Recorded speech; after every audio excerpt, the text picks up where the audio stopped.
Welcome to Higher Learning. I am your host, Oz Rashid. This is more than just a podcast. It's a front row seat to how elite leaders build the most iconic of teams. The kind of leaders who spot potential that others overlook, who build cultures people don't want to leave, who set the bar, then raise it. Work and how we work is evolving at a rapid pace like no time in history. Our guests will give you insights on how to stay out in front when it comes to all things talent, leadership, management, artificial intelligence, and developing the skills that actually matter. Whether you're a founder, hiring manager, or just obsessed with building teams the right way, this is your spot. If it's your first time here, welcome. Hit that subscribe button, drop a rating, tell a friend who gets it. To our longtime listeners, we appreciate you. Thanks for the continued support. Now, let's get into it. All right, listeners, you are in for a treat today. My guest, Philip Martoccia's first job was teaching kids to swim and lifeguarding at a pool in Commack, New York when he was 15. From there, the resume takes off in every direction you would not expect. He worked inside Stony Brook University Hospital's cardiology and neurology departments and answered calls on a crisis hotline, built a tutoring company from scratch in South Florida, and co-founded a digital marketing firm, all while completing his medical school coursework at Indiana University. None of it pointed towards audiovisual. But then in May of 2022, he became the chief operating officer of Five-Star AudioVisual with zero industry experience. And the company has grown from $49 million to $150 million in revenue since he joined. But here's what you really need to know about Philip. Healthcare, tutoring, and marketing all taught him the same thing, that people do not care what industry you came from. They care whether you show up for them. If you build teams for a living, pull up a chair. We've got a great episode for you. Philip, how you doing, bud? I'm doing great. Thank you, Oz. Thank you for having me. Now, you're out in beautiful Chicago, right? I am in Naperville, about 40 minutes away from beautiful Chicago. One of my favorite suburbs. Now, do you get into the city during the summer? This is like the best time of year out there, right? Chicago is rough during the winter months. You have maybe 5 months to make it the best you can. The beaches, the people, the city opens up. And then when it gets cold out, no one wants to go outside. So I do get down there as much as possible. It's really a beautiful city in the summer. I love it. I think obviously the architecture is well known for. There's culture. The food vibe is amazing. The people are amazing. But you're so right. Little known story about me. We actually wanted to open our second office in Chicago for MSH. I love the city, right? And I really love visiting it. And I used to always go, I would say, from the spring to like the fall. And I would always get like the best, seasons, and the weather was amazing. The people were amazing. And I actually went enough times where I was like, I'm thinking about relocating here. I think I want to live here. I just love the vibe and the energy of the city. The people are amazing. And then I had one of my friends who lived up there. He said, you got to come visit in January, February, and then you got to make a decision. So I took a business trip, an ill-fated business trip up there, January and February of one year. And I was like snowed in, and the wind chilling, the wind chill was like below like negative 30. And I realized right then, I am not built for this, right? So kudos to you, brother. Yeah, 2 of the worst months to visit. So I'm originally from New York, so I know cold. But Chicago has a different twist on cold. It's the cold that hurts. So you want to stay inside whenever you can. They say it builds character though, Philip, right? So you got a ton of character from being in New York and Chicago then. I hope so. I love it, man. All right, let's jump into it. So as I mentioned earlier, you're the chief operating officer for Five-Star AudioVisual. Tell us about the company. And then I'm interested a COO is so different company to company. So I'm interested, what does the COO at Five-Star AudioVisual do in a day-to-day basis? Sure. Five-Star was founded in 1995 by a gentleman named Robert Tippin. He had worked in the industry beforehand, working in AV and hospitality areas, hospitality businesses, hotels, staging of events. And in 1995, he saw an opportunity to really branch out and create his own business due to some of the deficiencies he saw at the company that he was at, which had transformed in one of the largest if not the largest company in the world for AV. So he took his lessons and what he saw, and he founded the company in 95. He bought out his partners in 99 and 2007, 2008. And since then, we've grown from one property, one account, which we still have today, to over 100 accounts. And we operate across 19 different states, have 425 employees. The company has really grown organically. It has been we call it quality growth at a quality pace, but it's very much been one relationship transforms into another. And it's all been about word of mouth. So it's about the service we provide and the partnership. We look at ourselves, we do a lot of the same things as our competitors, but what we do better is partnership, customer service, and overall quality, the delivery of our people. which what Wow. we can get into, but people are our number one asset. From day-to-day operations, I'm doing everything from managing the P&Ls. Each property we look at as an individual P&L, kind of like each property, the 100 that we have has its own sheet, its own KPIs, its own performance. Because they're based in California, in LA, or if they're based in Atlanta, Georgia, they're going to have different labor percentages. They're going to have different challenges, all the different types of market challenges that you would find in one city change to another, especially in demand, growth, certain large Super Bowl, certain large events that are happening citywide really do change year to year. I'm also building out teams, interviewing executives to hire onto the company, troubleshooting, working through accounting challenges, helping to scale out some of our operations, building systems. So no day is exactly the same, which is why I'm still here. The excitement of the day to day is fun, but there's never a day where you walk into the office where you can easily predict what comes next. And that type of adrenaline, which we could talk about, but a lot of the team lives on adrenaline. It's something we're all very passionate about. We love what we do. So my day to day is really keeping the company and executing strategy based on what the CEO is looking for and pushing the company forward. Okay, so I gotta imagine like the sound system at home is like S tier, like it's like unbelievable and amazing because you just got to be like a somebody that has you got to live what you got to eat your own dog food at the end of the day, right? So I'm just assuming you've got some real good situations set up at home. I've got the Sonos throughout the whole house. Nothing too extraordinary. When I do end up moving into my own house, I'm going to have a sound system that would impress anybody. I visit, I'll have the walls shaking as I come in and everything. I can't wait for it, man. Yes, Now, sir. what's interesting is a lot of people think that, when you start a company, right, as you mentioned about the founder, that it's when you first make money or you first make a customer or you first make your hire. But you actually called out something really interesting. I think a lot of different companies are able to get one big customer, right? Maybe it was a relationship, maybe it was something that was opportune or luck or whatever it may be. But you see that happen a lot. But a real company is built off of this idea you can go from 1 to 100 customers, that you have a real value prop, that you have a real process, that you are ability to build operations within the organization to have success. So it's very cool to hear that, how it's going to be, if not the largest, one of the largest in the AV space. If I'm doing my math right, you came in 2022, which is like right when we were starting to, I wouldn't say the pandemic was over, but we were really kind of starting to get our bearings around us. And that's when you joined the company. Things were starting to pick back up. I'm interested. Like we talked about earlier, man, you hadn't been in the industry. So like, what compelled you? What was the reason that you decided to join this organization? And what did you see that maybe others didn't when you joined? So nothing was truly broken. It was more the CEO saw what was coming. Robert Tippin is very much a visionary. He can see things before they happen. He's got a great intuition, probably the greatest intuition. He's one of those founders that you could talk to, and he has experience, years and years of experience, but he saw something that changed him during the pandemic and how much business he was able to close during that period while everyone else locked up and sort of waited for the storm to pass. He was in the sky. He never left the sky, getting new deals. So this is before I had joined. I ended up meeting him in 22. My brother is an attorney who had ended up doing some work for Robert down in Florida. And one night I was down there and I ended up meeting Robert, and the two of us really hit it off. He saw something in me, like he does in a lot of different people, that really, really attracted him to wanting to work with him on a team. And I made it very clear, said, Robert, I have experience in different areas, but I really don't know your business. I don't think, I even doubted myself. I'm not sure this would be the greatest fit. He goes, just trust me, take my lead. I'm going to teach you everything you have to know. And 4 or 5 years later now, 4.5 years later, the company has doubled in size.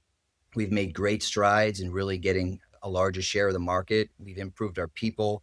So really walking into the company in 22, the first quarter of 22 was still dead. There was no business. During the pandemic, hotels locked their actual event spaces down. You couldn't even have events. There were no gatherings. But in 22, around April, May, just when I started with the company, it came back like a spring that was compressed. It exploded. And from there, business came back with a vengeance. So we saw an amazing amount of business come out of that period, especially from 20, 21, and then a quarter of 22.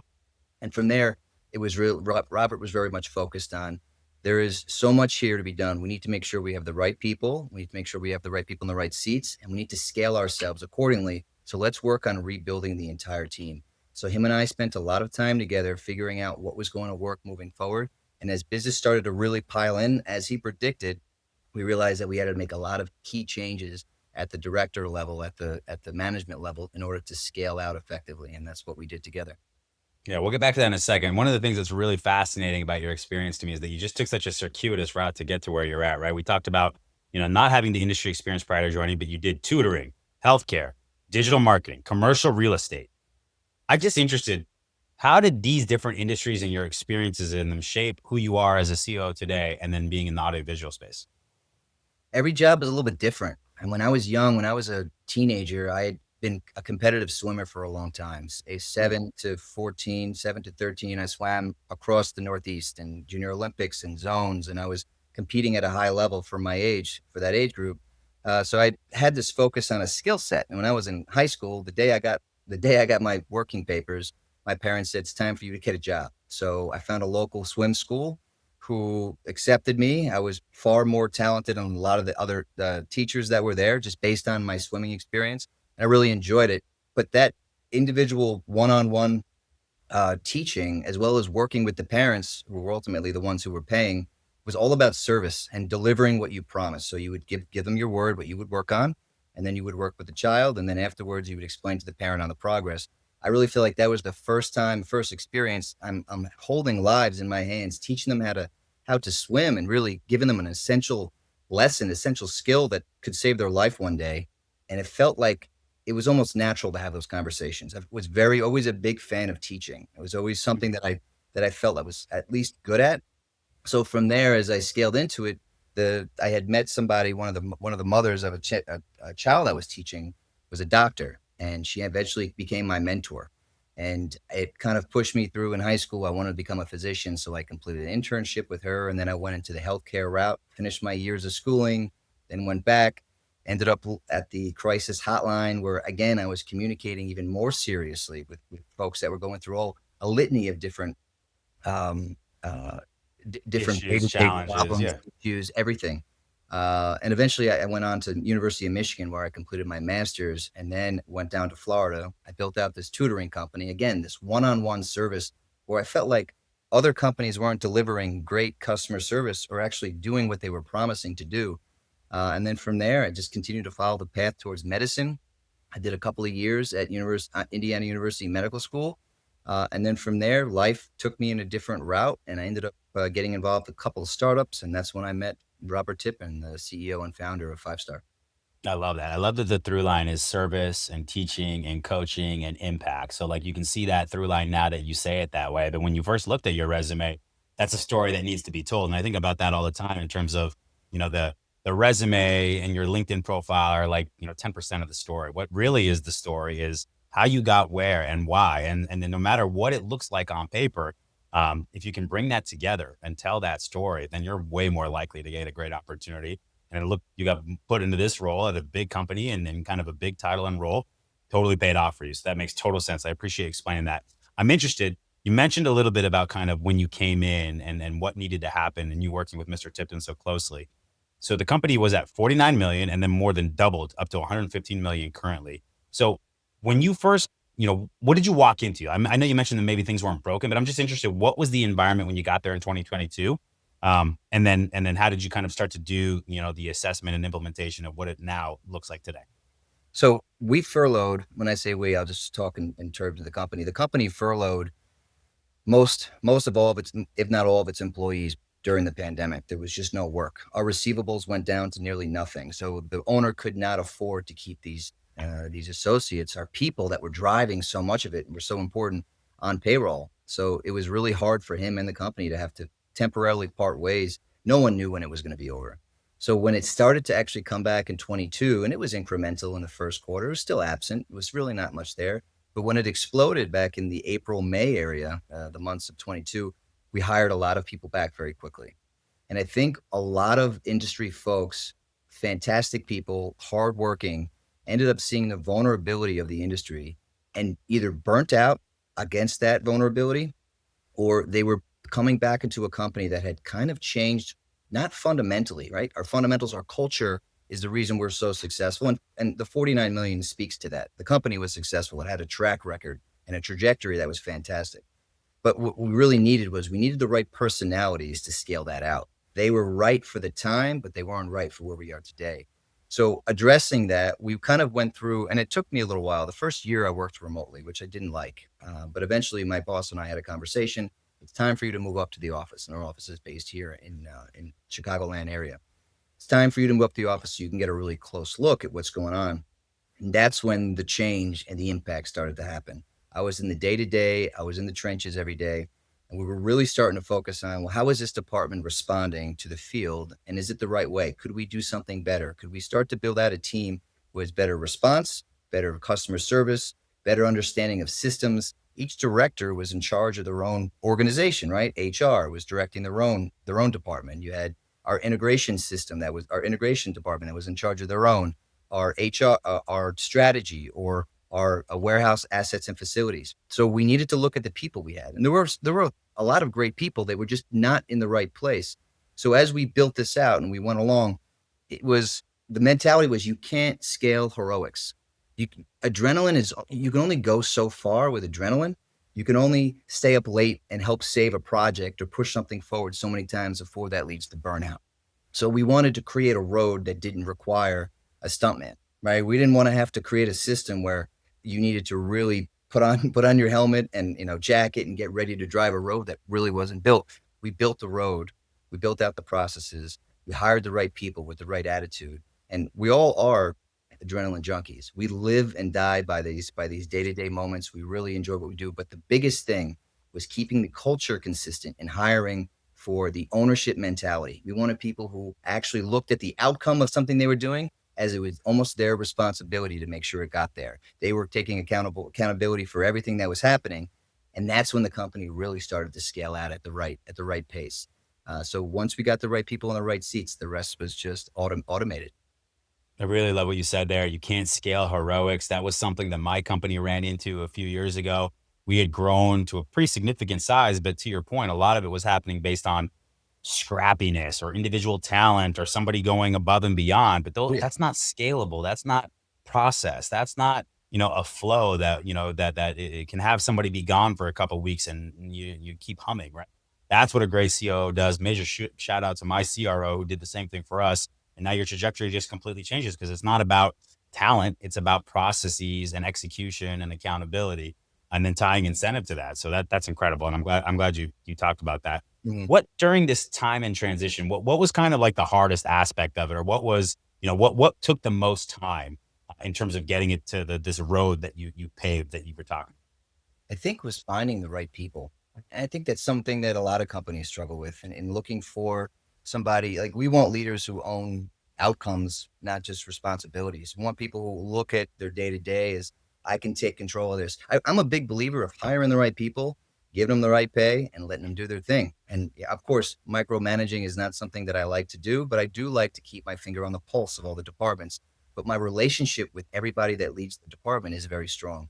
They know they can call me at any time of the day or night, whatever it is. If something happens, I want them to make mistakes that they can make, of course, even the mistakes they shouldn't be making, because that's the only way they're going to become better and better leaders. So my mentality since I've been here has been, we want to teach you lifelong skills, leadership that can expand beyond the company you work for right now. I want you to look at your time with 5-Star as something that really set the stage for who you become as a great leader. And I put that, I lay that down every single directors conference. We have a yearly leadership conference we do. We have actually one coming up next week, where we encourage everybody to empower them. We want them to be empowered to make decisions, to take things on, to get uncomfortable. You find those people that are willing to throw in when they're a little uncomfortable, you'll have an excellent team that can handle anything that comes their way.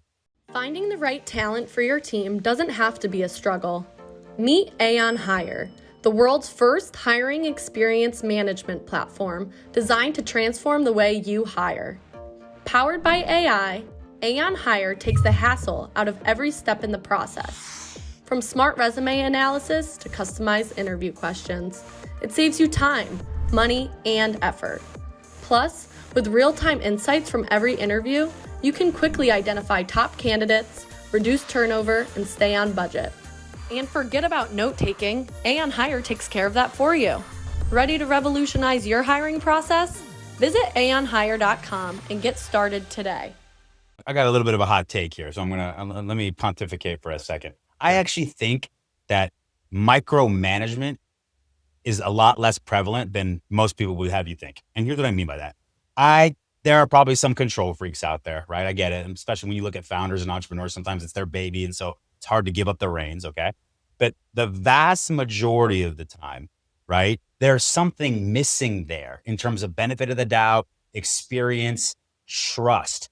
I'm hard pressed to believe that any manager or leader of any type of, acumen or ability is going to be spending a lot of time micromanaging their top, most trusted and experienced results-driven employees. It just doesn't work that way, really. And if it does, then shame on that leader, because that person's going to leave if that's the case. But for the most part, if you're telling me that you've been micromanaged multiple times throughout your career and you hate it, you're probably telling on yourself. There's probably something you're not doing from a communication perspective, from a results perspective, a credibility perspective. I don't know. I know that's not going to be easy for everybody to hear. But for the most part, if you're being micromanaged, I would look in the mirror first and then start to point the finger at the manager and leader. What do you think, Philip? You agree? I agree. Trust is a big part of that. And if you have a trust issue, it might be due to a recent experience within the company or maybe a prior experience from a different company.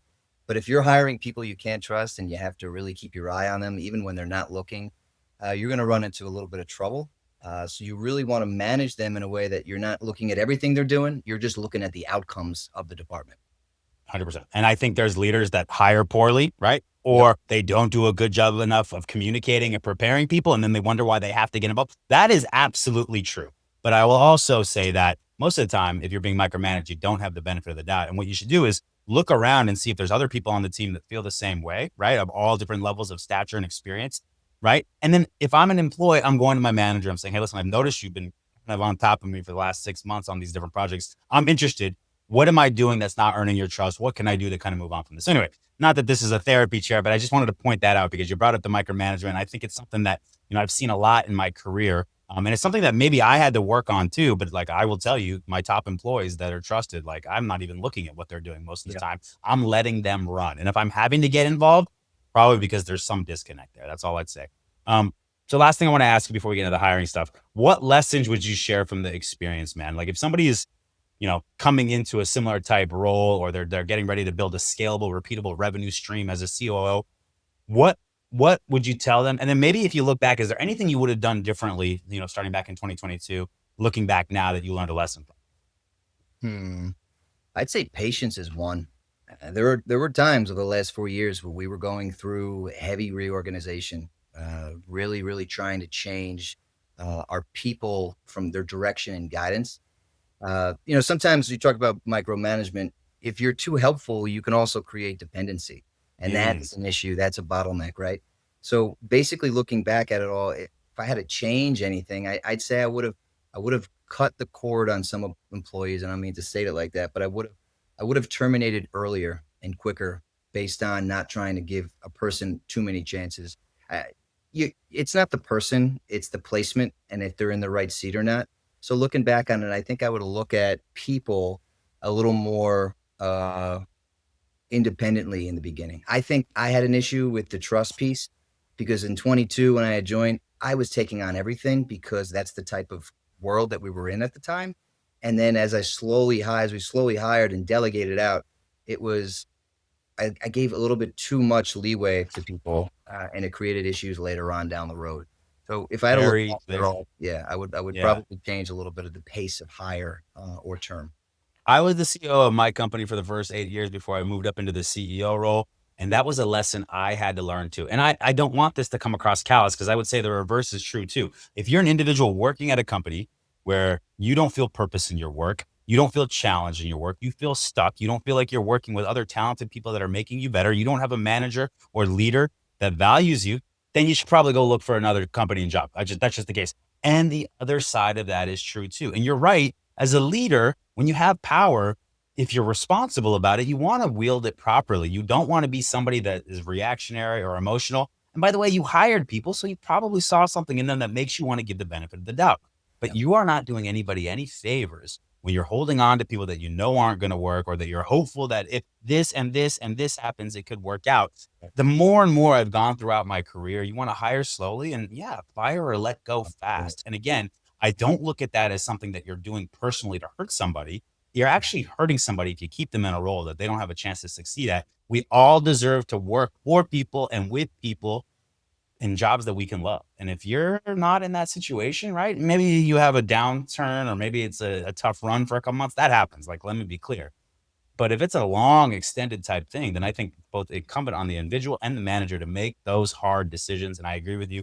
I think it's something that I had to really learn because it is at the end of the day a defect with yourself. You either hire the wrong person or you're managing them improperly, right? So one of those two things has to be true. So yeah, be introspective, be self-aware, but don't let it go on too long because now you're just diminishing the company's growth, the team's ability to be productive, and you're spending that 80-20 rule, right? 80% of the time with 20% of the people that need the most help. So that's something that I would highly recommend. And I had to learn that too.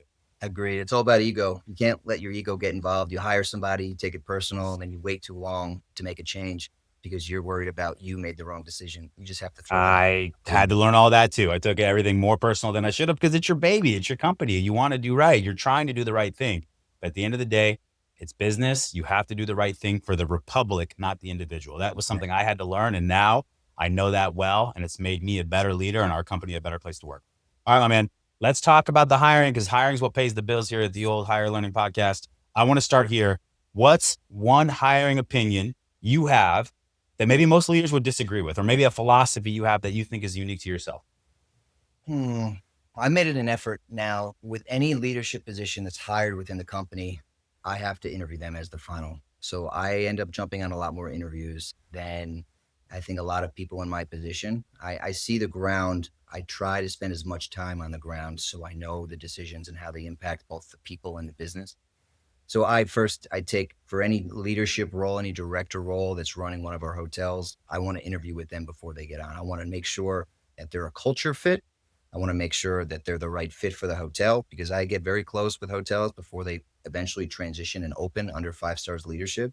So I spend a lot of time with people who want to join us. Not only does it help me understand if this person's a good fit, but it also helps me get information in terms of just the overall current field, the current pool of applicants. I'm understanding maybe where they studied, some developing technology they can speak to. If I can walk away from an interview with somebody and learn something new, that's a big plus for the person that's interviewing with me, because that means if a snippet in 30 minutes or a 45-minute interview, I can grab something from, what is that person going to deliver down the road as they continue to work for us? I think that if you learn something from an employee during the interview process, that's big. So I would say that I interview a lot more of the individuals from the director level throughout the company than I think most people in my position might. Yeah, I don't think it's all that common, but I think it's the right thing to do, especially when it's for your team and it's such an important, impactful role that's customer facing. I would highly recommend being involved. What's one interview question that you use that everyone should steal? Ooh, interview question. So every interview I begin the same way. I just say, listen, I want to make this informal. Delivering that informality lets you see what the person's like when they get a little comfortable. Now, I'm not asking them to take off their jacket or do something brash or whatever it may be, too informal. But I want to see what they're like once I kind of let down their guard. Just talk to me. I want to hear more about you as a person. I want to hear what makes you passionate, both in work and outside of work. So I love asking the questions about people outside of work, the family, dogs. That, if they volunteer it, of course, that's really what I'm looking for. Just someone who shares more about who they are outside. And the other thing is I love to learn more about what they know about the industry. Just tell me something you've learned in this industry that you may have not known a few years ago. So any information that they bring into that call for me is something that I can take, understand. Like I had an interview the other day. Somebody was asking legitimate questions that an owner would ask, like very good questions, like, what is this relationship like? What is this? Is this a stepping stone for more partnerships? When I hear that, I'm like, this person kind of understands the fundamentals of the business. Not every new partnership is an opportunity for more. So it's those questions when you open the floor to them or you tell them to be informal, just to kind of shows a little bit more about their character rather than being the very straight edge interview that you get that could sometimes be a bore, to be honest. Okay. What's the biggest red flag for you in an interview? What's something that when you see this, you're like, not sure. Biggest red flag. So the live events industry is very much not a 9 to 5. So when you speak to different people, you get a different focus of some people who really love it, that are just obsessed with the start to the end, not the actual time flow. So I really love people who are going to be willing to stay until the job is done. And then you have the others who just, you could tell they're showing up for a paycheck, which is great because a paycheck is what finances all of our lives. But I want them to be passionate. So it's the passion. If I don't see passion in that interview about what they're talking about, and it could be about their dog, it could be about the start of their career. If there's no passion there, then I don't think it's a good fit. Love it. What's the craziest interview you've ever been a part of? You don't got to name names. You could be on either side of the table, but I'm just interested. What's the most memorable, craziest interview? Craziest interview. Yeah, I won't drop names. I had an individual who I interviewed for a position for a director role, who we played a little bit of phone tag in the beginning, and eventually I started to get weird voicemails. They were leaving me, and they were making jokes on the voicemail without the opportunity. So when you make a joke, usually the other person should be there to have some sort of response. Sure. They were leaving me consistent voicemails with strange jokes about how much they wanted the position. And at that point, I just disconnected and made sure to disqualify the lead. But some people get a little bit too comfortable in thinking, or I should say, they get too They entitled. lack self-awareness, maybe. They lack Maybe. They're trying self-awareness. for their stand-up comedy career when you should be probably leaving a concise professional message for a job that they're trying to obtain, right? Which was great because that helped me understand that person was not a good fit for the role. I mean, listen, you hate to say it, but like they're going to be interfacing with customers. They're going to be interfacing with important things. If they're doing that with you in the interview process, you can probably bet that that's going to be something that crops up again. So totally agree with you on that one. What's maybe the hardest role you've ever had to fill? Do you remember it? Like, why was it so tough? Hardest role I ever had to fill. We nailed our CFO role. That was. I thought that was going to be hard, but we ended up finding an amazing gentleman. What a great feeling that is, by the way, right? When you get it right and you know within like 30 days, you're like, oh man, nailed this one. That's awesome. Especially the first time. I think one of the more difficult roles we had was hiring for the lead for our human resources department, because Really? we have such a unique, wide array of personalities. People who have been on show, traveling around the world, basically traveling with big bands and helping to provide the production for them. You have a different type of person. Then you have the more stringent, the more corporate Rigid. rigid roles. So the wide array of personalities. I think the HR is more difficult because you have such a diversified type of personality, and this individual needs to interface with all of them in the right way. So they have to have an enormously high EQ to be able to handle conversations that are tough. So I think the HR role is tough, and we ended up nailing it too with that position. But that one took a little longer. Took 3 or 4 follow-up interviews from me until I was like, I believe that this is the right person for this role. So HR, I think in any organization, due to It operating, depends on what you want out of it and what the impact is supposed to be. And yes, I totally agree with you. And then I think there's a lot of, in every function, there's going to be people that are, A+ and very business focused, and others that, might not. And that's a key role to do that, because I think if you don't understand the business as an HR leader, you're going to have a hard time implementing strategic policies that allow for the growth of the company. And I think it's one of the most underrepresented roles that there is in terms of making sure you get it right. So I'm glad to hear that you followed up like you did. Do you use AI at all in the hiring process? And if so, what for? No, we've talked about using AI interview software. We just think because it's so unique in the roles that we hire for, I just don't think it would give a good, and maybe it will, maybe one day we'll transfer over. I don't think it gives a good overview. And I think it's not fair all the time to applicants who are using AI in interviews. We have technicians, we have managers, we have directors, we have sales managers. We have all these different roles we have to hire for. It's really good for us to get a one-on-one conversation with them. We use AI in other areas and helping to build out and presentations and all the other stuff that companies use AI for. But AI has not made its way into our hiring process yet. And I'm not sure it will anytime soon, just based on you don't really have if you're hiring for a position, you need a human touch. I get it, to keep yourself organized is one way, but for us and the unique roles we have, not yet. All right, shameless promotion opportunity here. So I just got to bring it. Aon is a interview video enablement tool that it does exactly what you said. Rather than AI being like an avatar, you're interviewing with some sort of AI avatar. The AI helps you design the requirements, the questions, assess the candidates. So who knows? Maybe we'll get you on board with bringing AI into that process. We'll see. We'll follow up on that. Possibility. Okay, now let's talk about AI in your personal life. Do you have any use cases that you use it for? Health, cooking, interior design? What have you been using AI for in your life? Everything you just said. My wife and I love cooking together.